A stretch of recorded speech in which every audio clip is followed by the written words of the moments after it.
The Gospel of Mattityahu, Chapter 8. After Yeshua had come down from the hill, large crowds followed him. Then a man afflicted with tzara'at came, kneeled down in front of him, and said, "Sir, if you are willing, you can make me clean." Yeshua reached out his hand, touched him, and said, "I am willing. Be cleansed." And at once he was cleansed from his tzara'at. Then Yeshua said to him, "See that you tell no one, but as a testimony to the people, go and let the Kohen examine you, and offer the sacrifice that Moshe commanded." As Yeshua entered Kefa, a Roman army officer came up and pleaded for help. "Sir, my orderly is lying at home paralyzed and suffering terribly." Yeshua said, "I will go and heal him." But the officer answered, "Sir, I am unfit to have you come into my home. Rather, if you will only give the command, my orderly will recover. For I too am a man under authority. I have soldiers under me, and I say to this one, 'Go,' and he goes, to another, 'Come,' and he comes, to my slave, 'Do this,' and he does it."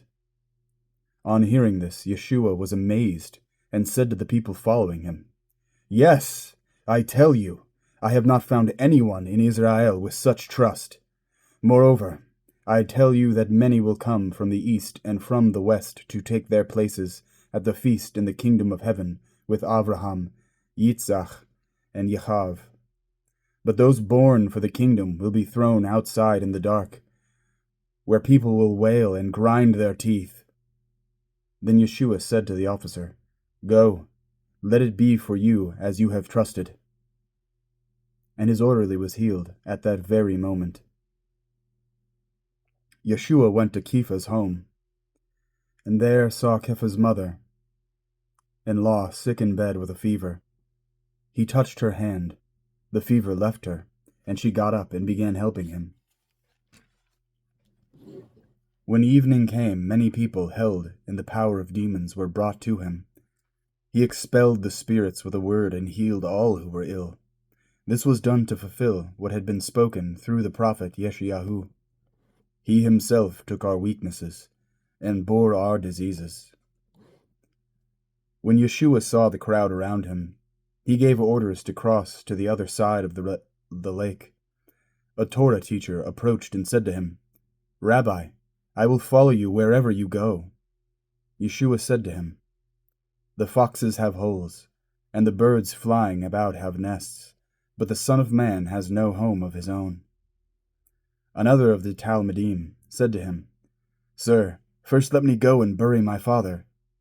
But Yeshua replied, "Follow me, and let the dead bury their own dead." He boarded the boat, and his talmidim followed. Then, without warning, a furious storm arose on the lake, so that waves were sweeping over the boat. But Yeshua was sleeping. So they came and roused him, saying, "Sir, help! We're about to die." He said to them, "Why are you afraid? So little trust you have." Then he got up and rebuked the winds and the waves, and there was a dead calm. The men were astounded. They asked, "What kind of man is this, that even the winds and sea obey him?"